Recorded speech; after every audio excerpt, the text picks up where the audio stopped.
желтоқсанда жаңа көрген қорлығымыз, ызамыз, кегіміз, ол жүрегіміз үлкен бір жара болады. Өзгелерді тәрбиелеген қиын ба, әлде өз балаңызды тәрбиелеген қиын ба? Ең басы қарапайым болу керек дегенді айтамын мен. Кеудесі нан пісіп, жұртта менсінбей кетсе, ол жақсы адам болмайды. Жемқорлық тіпті қаптап тұр ғой. Ішің ашиды жоғарыдағы үлкен интеллигент адамдардың жеп қойғандарына, сөйтіп түрмеге түсіп жатқандарына. Кеш жарық, құрметті достар, Риясыз әңгіме тележобасы сіздерге жексенбінің кешінде тағы бір қызықты сұхбатты ұсынғалы отыр. Бүгін біз филология ғылымдарының докторы, профессор, желтоқсан оқиғасының куәгері Зейнуллина Айман Файзулла қызымен сұхбат құрамыз.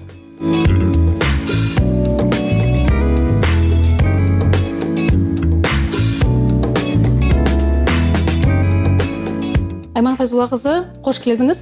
Сәлеметсіздер ме? Қош көрдік. Қалай жеттіңіз? Өте жақсы. Күнделікті жұмысқа келе жатқандай келдім. Біз сізді тәуелсіздіктің қарсаңында әдейі шақырып отырмыз. Біз үшін бұл енді ерекше мереке. Осы тұста біз желтоқсан оқиғасына тоқталып кеткім келіп отыр. 20 жасыңызда сіз студент кезіңіз еді. Алматыда сіз осы оқиғаға тап болдыңыз, куәгері болдыңыз. Есіңізде бар ма ол оқиға қалай болғаны айтып бере аласыз ба кішкене? Әрине, оны есімізде болған, оны мәңгі ұмытпаймыз. Себебі ол біріншіден үлкен біздің жүрегімізбен, қанымызбен, көзіміздің жасымызбен келген тәуелсіздіктің тұғыры. Сондықтан ол біз өлгенше біз ол есімізден кетпейді. Тіпті сол желтоқсанда жаңа көрген қорлығымыз, ызамыз, кегіміз, ол жүрегіміз үлкен бір жара болады. Ал мақтанышымыз ол бүгінгі күнге дейін біздің мына сол желтоқсанның көтерілісінің қанымен, ызғарымен келген жеңіс, яғни тәуелсіздік жеңісі. Біз ол кезде студентпіз, мен 20 жасымда болатым. Жалпы Ертіс, Павлодар өңірінде бізде желтоқсандықтарына басқа облыстар қарағанда көп емес, бірақ бар, 7-8 осы желтоқсандықтар бар. Болған бір-екеуі қазір кетті, олар жұмыстарының қажеттілігіне қарай, жалпы өздерінің өмір сүру харекеттеріне қарай. Мысалы, актерларымыз болды, Құрманғазы Айтмұрзаев деген, Бақытбек Иманғожаев, Доскен Ұябаев деген актерлар сол кезде 90, міне биыл 30 жыл өтті, Жүсіпбек Аймауыт театрының ашылуына сол кезде келген. Бұлар бір тұтас өзі театр институтында оқып жүрген жігіттеріміз, сол кездегі желтоқсан көтерілісінің жаңа ұйымдастыруына тәуелсіздік жолында күрескер жігіттеріміз. Кейін енді осы кіндік қан тамған біздің павлодарлықтарымыз бар. Олар қазір тағдырлары жаман емес, көбісі ғалым. Бұл бізде Амантай Жетпісұлы Құдабаев, Рыскүл Бектемірқызы Шахаман, сосын Гүлнар Тойбай деген дәрігер, ол мына біз айтып отырған өздеріміз 2 жоғарғы оқу орнында ғалымдар. Сондықтан бұл желтоқсандықтар кезінде, студент кезінде, жас кезінде сол тәуелсіздік жолында үлкен күрескерлер болды. Енді сол қанмен келген күресті тәуелсіздіктің бүгін берік болуына еңбек етіп жатқан осы біздің адамдар. Біздің бірақ қана мақсатымыз болды, ол қазақ елінің үлкен құндылықтары, тіліміздің өмір сүруіне, салт дәстүріміздің жаңғыруына, тарихымыздың дұрыс болып ашылуына, ең басы қазақ елінің жаңа бүкіл байлығын өзінің ұлтына пайдалануына, қазақ ұлтының өзінің патриоты шығып, сол өзіміздің елімізді басқару үшін шыққан күрес болатын. Аллаға шүкір, сол күрес далаға кеткен жоқ. Бүгін енді сан жылдар бойы, бұрын ғасырлар бойы кегізде айтып жатамыз ғой, территориямызды белгіледі. Ол баяғыда белгіленген, керісінше ол кетіп қалды отарлау саясаты кезінде, кеңес дәуірі кезінде. Соны қайтаруға үлкен бір мүмкіндік жасалынды. Сол желтоқсан көтерілісінің арқасында біздің жабылып қалған мектептеріміз ашылды. Бір Павлодар өңірінде бірақ қана мектеп қалды ғой. Мысалы, 10 мектеп жабылып жатты. Абай мектеп қазір міне гимназия болып жатқан. Баспа беттері бәрі жабылып жатты. Тіпті оны айтасыз, Алматының өзінде жаңа қазақ мектеп балабақша түрме жабылып жатты. Сондықтан осы жолда біз неге қазақша сөйлемейміз, неге қазақша ойламаймыз, неге ұлттық құндылықтарымыз бәрі басылып жатыр, неге бір тілде, жаңа орыс тілінде яғни нағыз отарлау саясатына сол егер желтоқсан көтерілісі болмаса, онда дәл сол жылдары жоқ деген 90 жылдарға дейін біз қазақ деп айту мүмкіндігінен айырылушы едік. Сондықтан желтоқсан көтерілісі бірден бір қазақ елін сақтап қалған көтеріліс болды. Әрине өзі ұлы далада 300-ден тарихшылар деп жатады енді. 300-ден аса көтеріліс болды деп. Мүмкін одан да көп болған шығар. Әлі ол жазылмай жатыр ғой. Мысалы, кеңес дәуірі кезінде біз ұлт азаттық көтеріліс 16 жылғына ғана айтатын. Одан кейін ол кезде қанша бір батырлардың есімдері айталмайтын. Қазір қаншама хандар, қаншама батырлардың есімдері аталып, әлі де аталмақ, әлі де жазылмақ. Міне осыған мүмкіндік ашылды. Сондықтан біз кеудемізді керіп, мақтанатындай осы тәуелсіздің үлкен бір жеңіс осы. Тарих ашылып жатыр. Сондықтан ендігі мақсат бізде осы қанмен, көзің жасымен, тағдырымен келген, сол көтеріліспен келген тәуелсіздің туын құлатып алмауымыз керек, шайқап алмауымыз керек. Егер ол өте тез жылан болып кетуі мүмкін, байқамай қалуымыз мүмкін. Өйткені 70 жыл бойы кеңес дәуірінде ойлаған жоқ қой, топалаң азып, құлап шалқасынан құлайды деп. Сондықтан тәуелсіздікті сақтау деген ол әлгі көзің қарашығындай сақтау деген дүние. Сондықтан қазір біз әлгі тәуелсіздікті алдық болдық деп тұрмау керек. Өйткені жан жақтан ақпарат ағыны бар.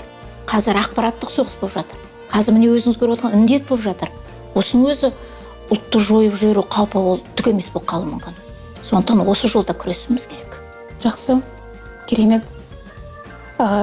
Білуімше сіз Омбы қаласындағы Достоевский университетінде қазақ тілі және әдебиеті орталығын аштыңыз, құрдыңыз. Солай ғой? Иә. Қазір ол орталық туралы не айта аласыз? Оның жетістігі мен нәтижесін? Жалпы бұны негізі жалғыз мен емес, бізде мықты ғалым, ұлтжанды, ғылым мен білімнің жанашыры нағыз экономика ғылымының докторы, академик Ерлан Мұхтарұлы Арын деген ағамыз бар. Сол кісі келген кезде біздің Ертіс Павлодар өңірінің білім мен мәдениетіне үлкен бір өзгерістер келді. Үлкен бір дүркін жаңалықтар келді. Ол кісі жаңалықтар болғанда бұрынғы ұмытылған, мен жаңа өзіңіздің әңгімеміз кеңес дәуірі кезінде бәрі жойылып кеткенден осы бәрін жаңғыртты. Өйткені бұл жерде өзіңіз білесіз, Кереку Баян өңірі өзі түн тартса майы шығатын жер ғой, небір ұлылар шыққан жер. Міне сол үлкен жаңғыртудың бірі біздің көршілес жатқан Омбы. Жалпы өзі тарихта білесіз, Омбы өзі қазақтың жері. Міне сол жерге барып, ең бірінші сол Омбы қазақтарына және сол жердегі өзге ұлттардың біздің мемлекеттік тілімізді, мәдениетімізді танып білу, яғни қазақтану саясаты үшін сол кісінің бастамасымен біздің университетіміз Торай Ғұрып атындағы Павлодар мемлекеттік университет сол жерге қазақ тілі мен мәдениеті деген үлкен орталық ашты. Ол орталыққа Омбы мемлекеттік университетінен ешқандай бір тиын шыққан жоқ. Кәдімгідей қыздың жасауын бергендей кітапхана, күйтабақтар, сол кабинеттің бүкіл жаңағы жөндеу жұмыстары, ең сонда жаңа мұғалімдерімізге дейін барып, сол жерді жаңа орталықты аштық. Орталықты ашуға ол кісілер де қарсы болған жоқ. Омбы мемлекеттік университетінің жаңағы ректораты қуана қабылдады. Ашылуда үлкен біз жаңа 150-дей адам бардық, оркестрімізбен концерт қойды.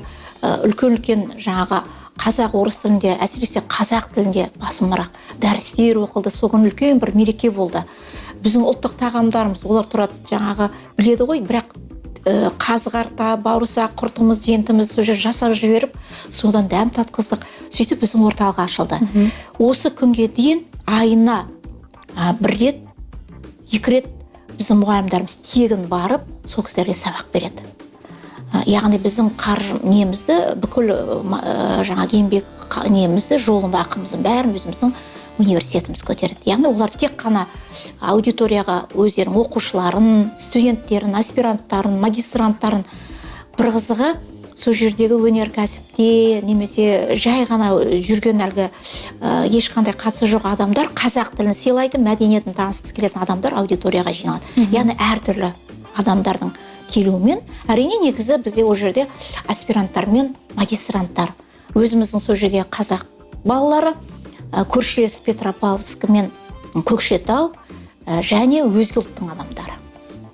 Солар біздің қазақ тілімізді үйренгісі келіп, жаңа аудитория бір отырғанда 2-3 аудиторияға бөлініп 20-дан 16-дан біз сабақ береміз. Осы күнге дейін бұл аудитория қызмет жасап жатыр.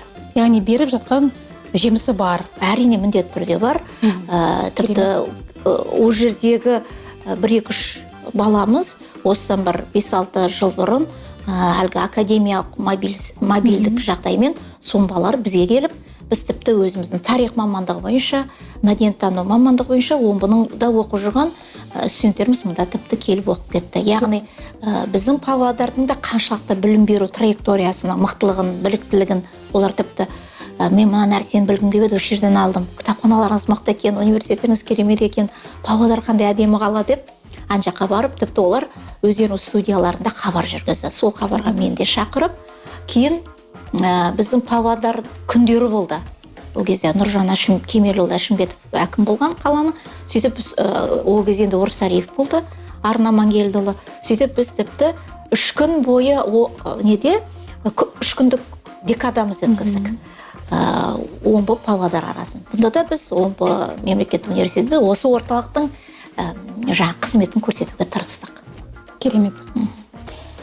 Ел боламын десең, бесігіңді түзе деген ұлағатты сөз бар. Ана бір қолмен бесікті тербетсе, бір қолмен әлемді тербетеді деген де сөз бар.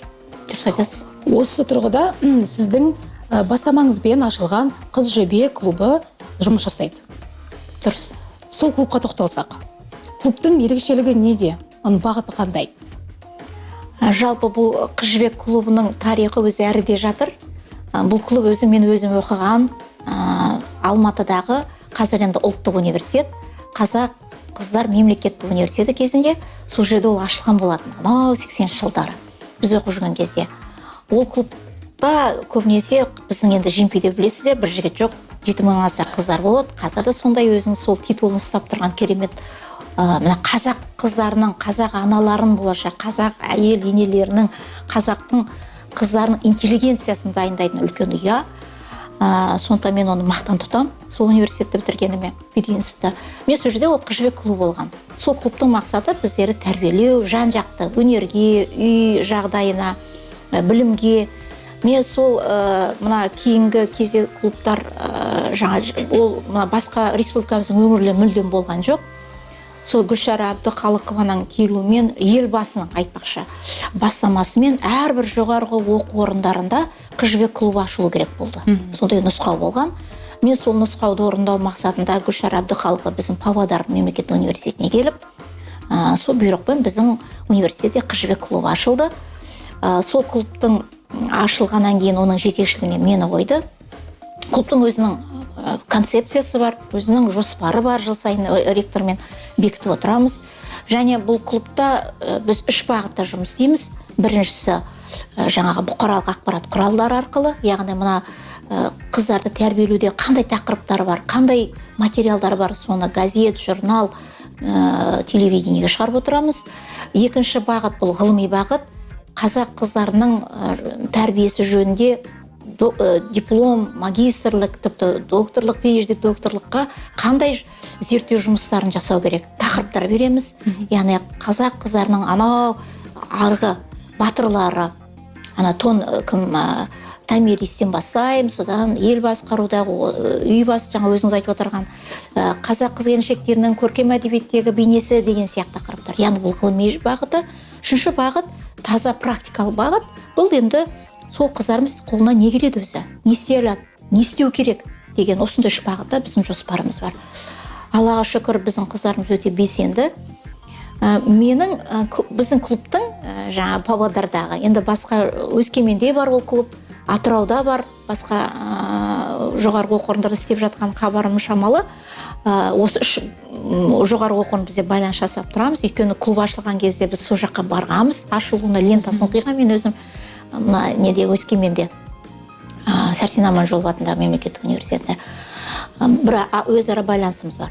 Сонда енді біздің университеттің Қыз жібегінің ерекшелігі, біз жігіттерді кіргіземіз. Өйткені кейбіреу ойлайды, Қыз жібек ол тек қана қыздары. 90% бізде қыздар отбасын көтерген жаңағы келіншектер, студент бола тұра бізде жас келіншектеріміз бар. балалармен 4-ші курста магистранттарымыз бар, солар бар мүшелері. Жігіттеріне кіргіздік. Себебі қызды бір жақта ғана тәрбиелеу ол аздық ететінін көп байқадым мен. Қыздардың, жігіттердің көзқарасымен. Өйткені бүгін бір жақты тәрбиелетін болсақ, біз онда матриархат дайындап кетуіміз мүмкін. Ал қоғамда әкенің тәрбиесі, жігіттің тәрбиесі арқылы қызды тәрбиелегеніміз дұрыс болады. Сондықтан жігіттерге көзқарасы мен қыздарға не жетпей жатыр? Қыздар өзін қалай ұстау керек? Солар осы бүгінгі жігіттер қандай сын айтады? Соны түзету мақсатында, соны ескеру мақсатында, сырласу мақсатында, жігіттердің жаңағы қыздардың бойынан не көргісі келетін, қандай сын айтады деген мақсатта біз сол жігіттерді кіргіземіз. Тіпті қыздар мен жігіттердің қосылуы арқылы бір жаңа шараларды өткізген кезде бір әдемі гармония пайда болады. Сондықтан біз осыны практикаға енгіздік. Соңғы 2 жылда бізде мына университетімізде мұрагер деген шығармашылық бірлестік бар мықты. Кәкім Бәкіжан деген. Өзі соға журналистика мамандығын магистратурада оқиды. Өзі осы телевидениеде жұмыс істеп жүреді. Бір ақын баламыз мықты. Соның мұрагер шығармашылық бірлестігінде көптеген жігіттер бар. Міне солар да осылай кіріп, жаңа Қыз-жібекпен, Қыз-жібектің қыздары оған барып, сөйтіп бір жақсы рухани байланыста жұмыс істейміз. Яғни Қыз-жібек клубына сұраныс бар. Өте қажеттілік туып тұр тіпті. Сол клубтың балаларымен біз тіпті жетім балалар үйіне бардық. Қарттар үйіне бардық. Ана қыздарымыз алдында бір кішкене жеңілдеу, былай енді жарайды барамыз деп барды да, білесіз бе, сол жерден шыққан кезде қыздардың қаншалықты тұнжырап шыққан, қаншалықты көздері жылап шыққан. Содан кейін ана бақыт деген біз спектакль қойдық. Біз басқа бір спектакль қойдық деп тұрмыз. Ал ана бақыты жаңағы бір әйел баласының бала көре алмай жүрген ананың трагедиясы мен баласын жаңа жетімдер үйіне тапсырып жатқан. Кеше ғана мен жағамды ұстадым. Павлодарда өзіміздің вокзалда бір жас 10 ай тәп-тәтті бір ер баланы тасып кеткенде тура ұйқыға ашып кетті. Бұл не қылған сұмдық? Жүрек ауыратын нәрсе ғой. Міне осыны біз жаңа қыздарға айтып отырмыз керек. Өкінішке қарай бізде өзге ұлттан гөрі қазақтың қыздары қазір бала тастап кету жағдайында жүр. Қазақтың қыздары қазір арақ ішіп, темекі шегіп, жеңіл жүріспен жүргендер бар. Сондықтан біз салмақты қыздарды даярлауымыз керек. Қазақша ойлайтын, қазақша тәрбие. Өйткені болашақта біздер кімдер керек? Қазақ әйел керек қой. Қазақ әжесі керек. Қазір енді бүйтіп қарап тұрсаң, өзінің тәрбиесіне, немересіне тәрбие бере алмай жүрген әжелер көріп ғой. Көрдіңіз бе? Осының бәрі қайдан басталып жатыр? Жаңағы Қыз-жібектегі қыздарымыздан басталып жатыр ғой. Яғни біз Қыз-жібек клубы арқылы болашақ 21-22 ғасырға баратын қазақ әйелін тәрбиелеу мақсатымыз ғой. Тек қана оның қолында диплом болып, ішінде ұлттық тәрбие болмаса, ол бос кеуде болады. Әл-Фараби айтқан ғой, қазақта айтып жүреді, тәрбиесіз берген білім ол түк емес, ол керісінше залым болады ол адам деп. Сондықтан бірінші кезекте тәрбие болу керек, оның жаны тоқ болу керек. Бала тәрбиесіне қатысты енді көптеген көзқарастар, пікірлер бар. Сіз өз балаңызды қалай тәрбиеледіңіз? Жалпы мен өзімен Құдайдың берген бір жалғыз қызы бар, жалғыз демей қойын қызым. Қызыма енді барынша қазақи тәрбие беруге тырысып та жүрмін.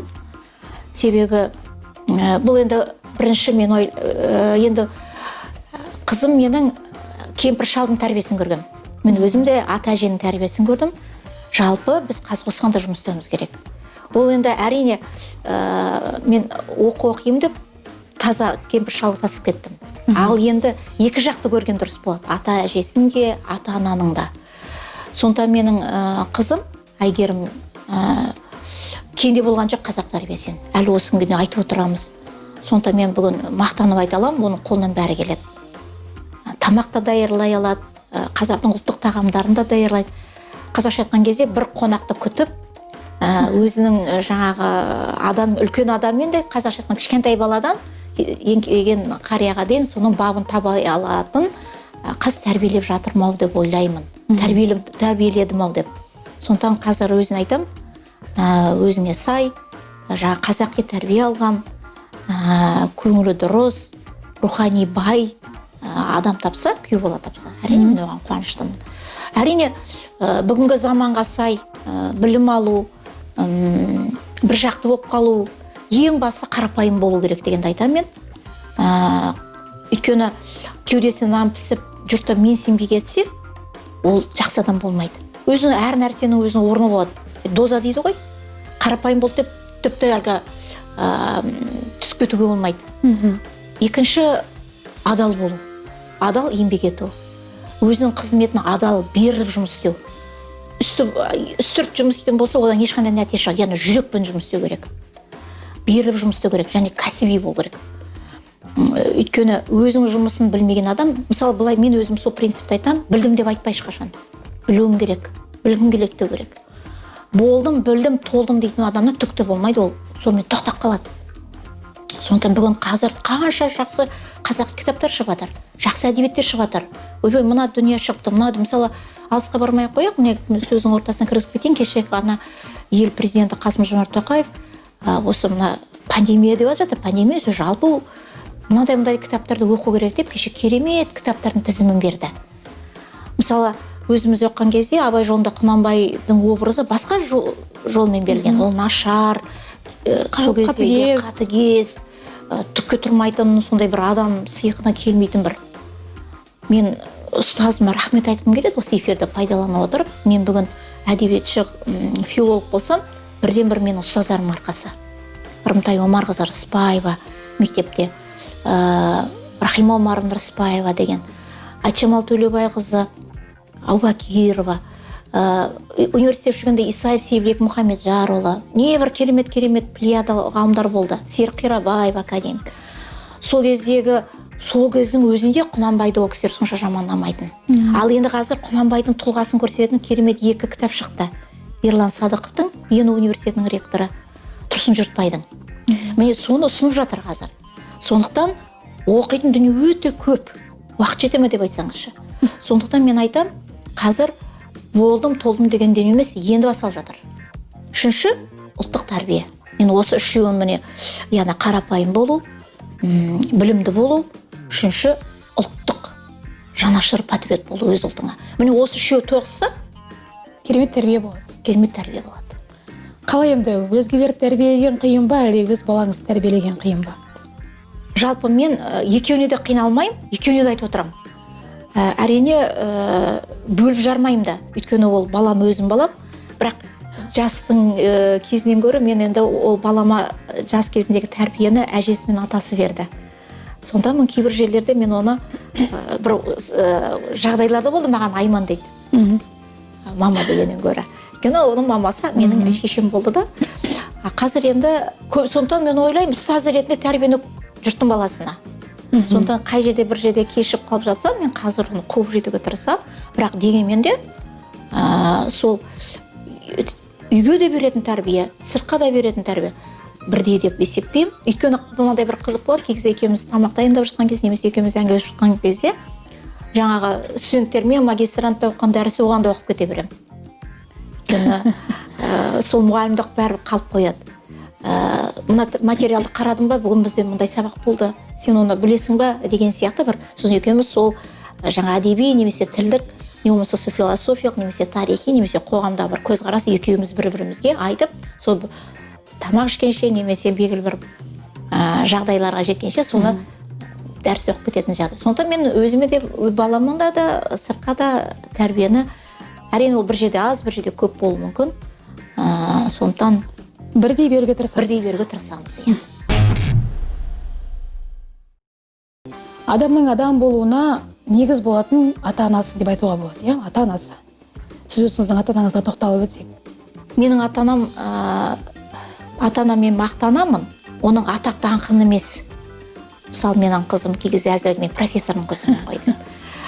Ал менің ата-анам ол қарапайым ауыл адамдары, адал еңбек еткен. Жалпы бүгін мына қазір көп айтып жатырмыз ғой. Біреудің ала жібін аттама, жемқор болма деген сөз біз қазір жылда айтамыз, күнде айтамыз, сағат сайын айтамыз. Ішің ашиды жоғарыдағы үлкен интеллигент адамдардың жеп қойғандарына, сөйтіп түрмеге түсіп жатқандарына деген сияқты. Өйткені жемқорлық тіпті қаптап тұр ғой. Біздің әке шешеміз осыны бірінші айтатын. Біреудің ала жібін аттамау керек, арам тамақ болмау керек, адал наныңды жеу керек, ұрламау керек деген. Менің әкем ауылдың кәдімгі ауыл шаруашылығы жұмысында істеген механизатор болды. Бір күн жаңа демалыс алмай 45 жыл сол зейнетке шыққанға дейін ауылдың мына біздің Қосбатырдың ауылы, Ақсу ауданы Қанашы Қамзин ауылы, осы Павлодардың жанында. Қосбатыр ауыл дейтініміз, ол ауылда үлкен ұстазымыз болды.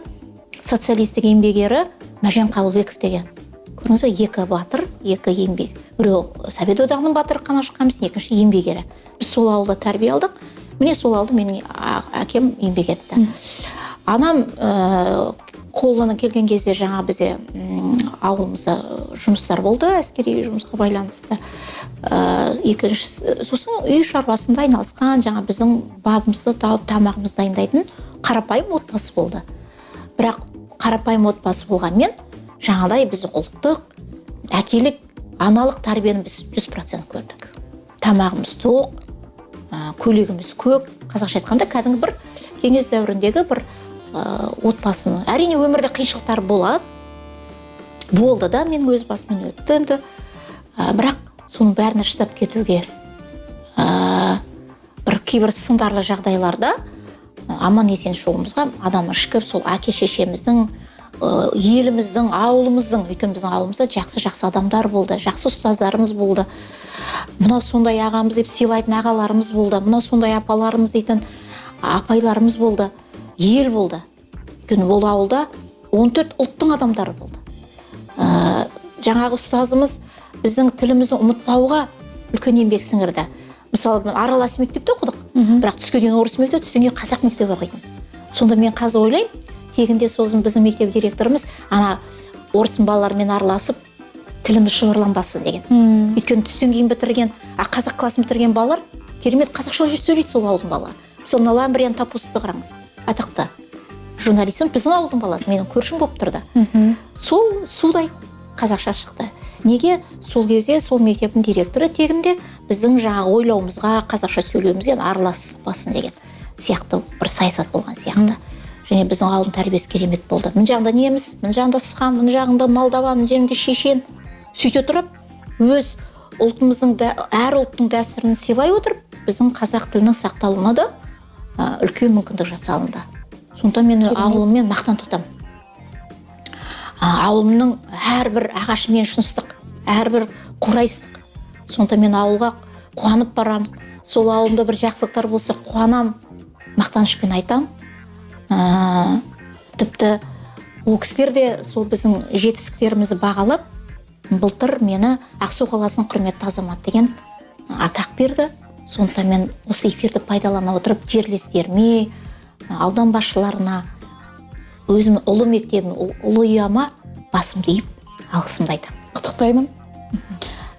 Осы жерде сұрағым келіп отыр. Ата-анаңыздың ұстаздыққа бір қатысы жоқ болды ғой сонда, иә? Ешқандай қатысы жоқ. Сіз неліктен ұстаздық жолын таңдадыңыз? Мен жаңағыны айтып кеттім, менің идеалым мектептің ұстаздары болды. Жаңағы қазақ мен әдебиетінен берген ұстазым Ұрымтай Омарқызы Рысбаева.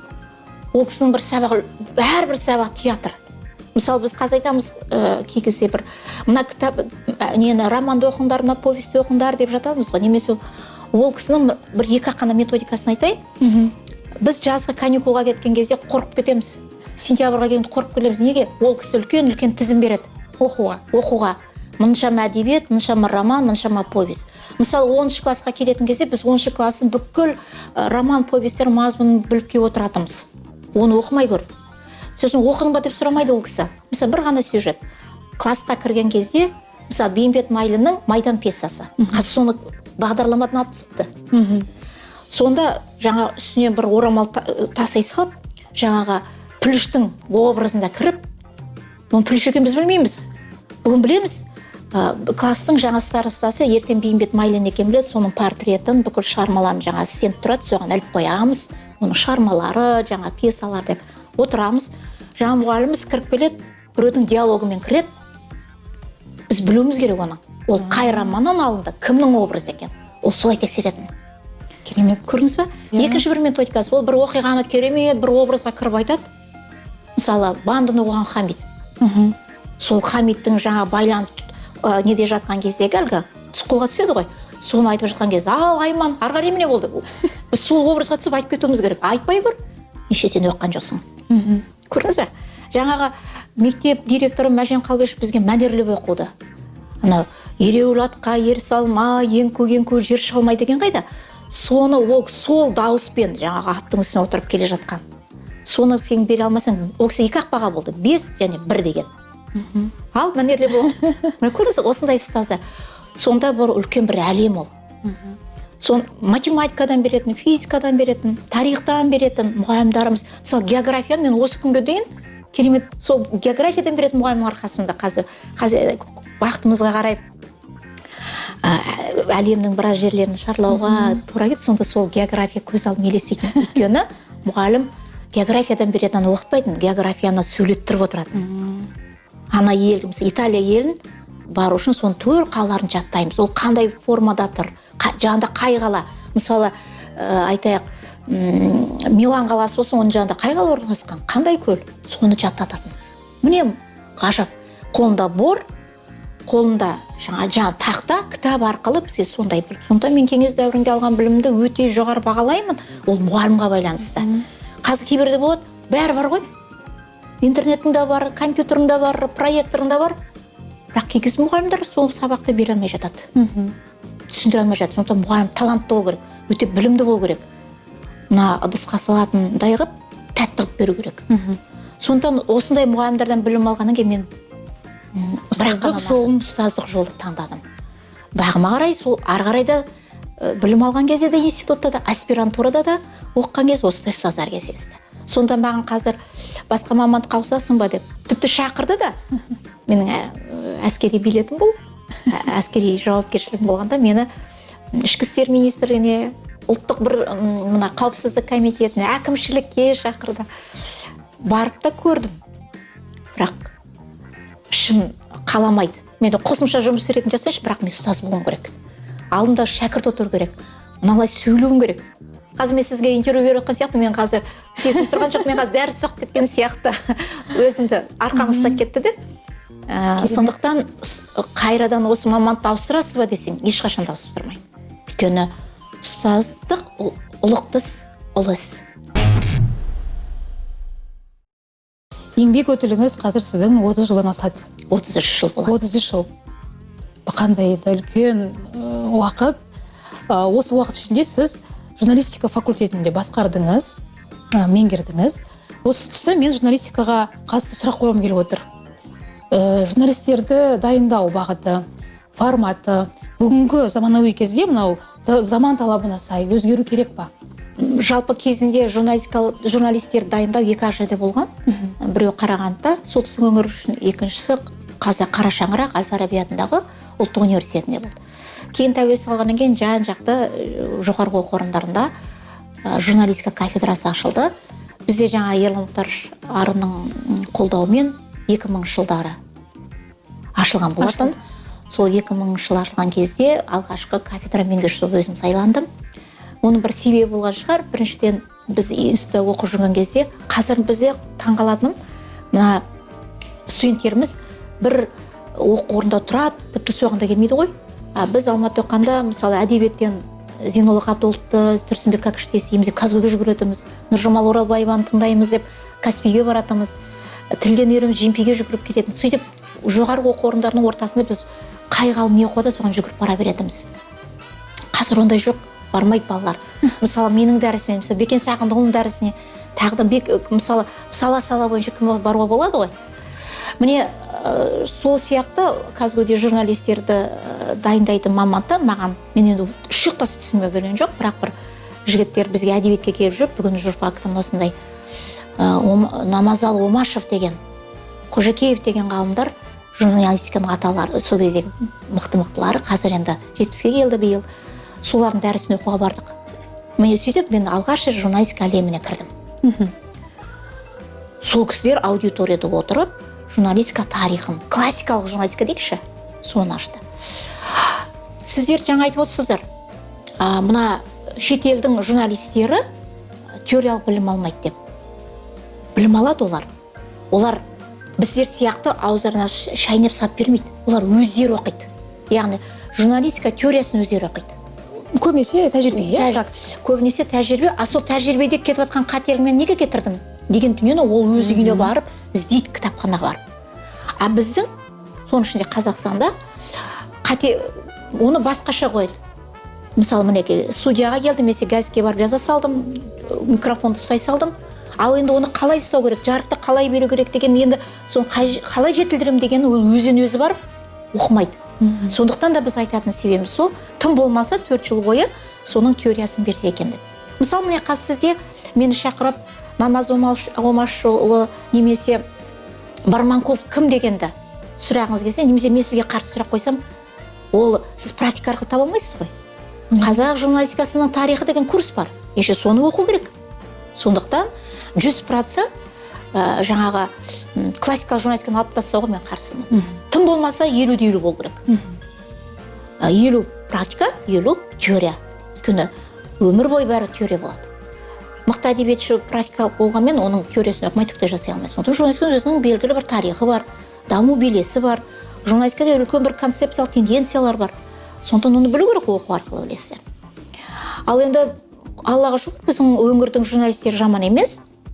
Көбісі жаңағы Астанаға жаман болса олар әкетпейді ғой. Алматыға шақырып өскендеріміз бар. Тіпті жаңағы Ламбрен Тапузовтың өзі міне Америкаға барып магистратураны бітіріп қазір білім алып жатыр. Біздің факультетімізде, яғни кафедрамызда қандай жақсы жаңалықтар болды дегенде, енді бүгінгі мүмкіндік шетелге шығару. Өйткені қазір жақсы ғой, енді территория ашылды. Қазір бізде академикалық байланыс жасауға болады. Ең басты жерде қаржы. Егер министрліктен белгілі бір қаржыларда бөлініп жатыр, сол бөлініп біздің жаңа студенттеріміз шетелдің журналистикасына, шетелдің телевидениесіне, радиосына, газеттеріне, блогерлік әлеуметтік желілердің форматына барып көрсе, содан кейін соны өзіміздің отандық телевидениеге дамытса, ол болмай жатқан жоқ, болып жатыр. Мысалы, Қазақ ұлттық университетінде ЮНЕСКО бағдарламасын қабылдады. Соңғы жылдың ішінде, мен өзім осы соңғы жылда қайрадан журналистика кафедра меңгерушісі болдым. Сол кезде біз тікелей өзіміз барып оқып, біліктілік арту курсын өтіп, студенттеріміз ертіп апарып, сол бағдарламамен таныстық. Сонда қараңыз, ЮНЕСКО деген бір тұтас ұлттық ұйым ғой. Солардың керек ақпарат, соларға керек журналистиканың бағдарламасын алып, қазір Қазақ ұлттық университеті білім беріп жатыр. Жеке кафедра бар, ЮНЕСКО кафедрасы бар. Бұқаралық ақпарат құралдарының арқылы жаңағы ЮНЕСКО бағдарламасы негізінен мына бүкіл әлемге 4-ші билік қалай қызмет жасау керек. Біз соның бағдарламасы әкеп ақырын біз кішкене кіргіздік. Қарап отырсақ, қазір блогосфера, әлеуметтік желідегі бақ деген дүниелерді. Енді бұл жерде бізде практикалық журналистердің бір үлкен минусы бар. Дұрыс сөйлей алмайды, дұрыс жаза алмайды. Неге? Сол жаңа классикалық журналистиканы оқымағандықтан. Сондықтан бұл бір жағын кесіпсе, бір жағын қалдырсақ, ол ақсақ қаламыз. Екеуін тепе-тең ұстау керек. Теориялық білім де керек, практикалық білім де керек. Түсінікті. Айман Файзоллақызы, енді соңғы сұрақ болсын, біздің уақытымызда кішкене аяқталып, мәресі жетіп жатыр. Қазіргі уақытта жұмыс жасап жатқан еңбектеріңіз, дүниелеріңіз болса, қандай жұмыс жасап жатырсыз қазір? Сұрағыңыз орынды. Менің енді екі бағыт қой негізі. Бірі ғылым, екіншісі білім. Біздің кафедрамыз биыл өзгерді. Енді қызығы мен шыжығы бір, өзіме қатты ұнаған, ерекше мамандық журналистика кафедрасы қазір әлеуметтік ғылымдар кафедрасына ауысты. Жаңа бір бағыт келді, ол енді филология. Мен өзім филологпын ғой. Қазақ тілі, ағылшын, неміс, орыс тілі кафедрасы бірігіп, үш тұғырлы тіл кафедрасы ашылды, көп тілді кафедрасы болып қайра құрылды, ашылды. Енді бағытымыз өзгерді. Жалпы өзі үш тұғырлы дегенде бір адамның қате не қылады, түсінеді. Бірінші кезекте ана тілін. Кім болсын? Ана тілін. Орыс па орыс тілі, қазақ па қазақ тілі. Енді біз Қазақстанда тұрғаннан кейін әрине бірінші қазақ тілі. Ал басқа тілді білу, ол басқа мәдениетті игеру. Ал егер өзің ана тілін білмей тұрып, басқа тілде сайрасың, ол түкке тұрмайтын нәрсе. Сондықтан біздің кафедрамыздың бағыты осы. Қазір сол кафедраны меңгеріп отырмын.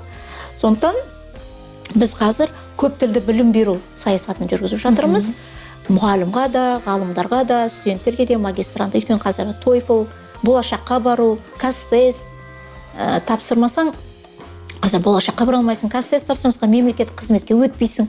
сондықтан қазтес бағдарламасы бойынша қазақ тілінен білім беру. Екінші, соның ішінде шешен сөйлеу. Біз қазір қарымыз ашып тұрған қазақтың таза қазақтар жоқ болып тұр. Шешен сөйлейтін қазақ болмай жатыр. Әлгі жүрдім бардым асхананың басында немесе жұмыс басында әлгі қотыр сөздер болып тұр. Сондықтан бізге мәдени, шешен, толық тұратын, әрине оны филологтар дайындап жатқан шығар, бірақ енді бәрі филолог болу мақсат емес қой, бәрі филолог бола алмайды ғой. Сондықтан қарапайым қазақи мақалында, мәтелінде фразеология тіркестерін пайдаланып, бірақ көңілін толатындай қазақша, өзіңіз сияқты. Сондықтан біздің бағытымыз осы. Екінші бағытым ғылыми зерттеу. Бұл енді өзім мен әдебиетші болғаннан кейін, әдебиеттен мен сабақ бермеймін, өкінішке орай. Енді көпшілік публикалық жерде әдебиеттен лекция оқимын, ол кітапханада, рахмет сол кісілерге. Көпшілік публиканың алдында дәріс оқимын, онлайн дәріс оқимын. Сондықтан бұл мен енді алаш әдебиетін зерттеп жүрем. Оның ішінде тікелей Жүсіпбек Аймауытұлы. Енді қазір монографиялық еңбектер жазылып жатыр. Жүсіпбектің сол ағылшын, орыс, қазақ тілінде 3 тілде монография дайындалды. Соны қазір шығарам ба деп жанталасып жатырмыз. Ол монографияға жаңа Қартқожа Тоғанбаев туралы біраз материалдар табылды омбыдан. Кейбір теріс жазған пікірлерді жөндеп жатырмыз. Мына Құнанбай сияқты. Мысалы, Жүсекең кедей болыпты деген. Жүсіпбектің мысалы көптеген материалы басқа жақта жоғалып кеткен, солар табылды. Омбы, Монғолия, Қытай, Ресей кітапхана мұражайларына. Міне, сондықтан жұмыс өте көп үлгеруіміз керек. Яғни бірінші тілден білім беру қоғамға, мемлекеттік тілдің қызметін, саясатын жетілдіру. Екіншісі, өзімнің жаңағы алаш әдебиетін бүгінгі қазақ қоғамына жеткізіп, соны зерттеу. Керемет, еңбегіңіз жансын. Рахмет. Көп рахмет сізге, Айман Файзуллақызы, келіп, риясыз сұхбат бергеніңізге. Өте қызықты сұхбат болды. Алатын көп дүние болды. Көп рахмет, аман сау болайық. Иә, мен де бүкіл барша қазақ еліне амандық тілеймін. Мына жаман індеттен аман сау шығып кетейік. Бауырымыз бүтін, деніміз сау, Алла нұры жауып тұрсын қазақ еліне. Рахмет. Рахмет, сау болыңыздар.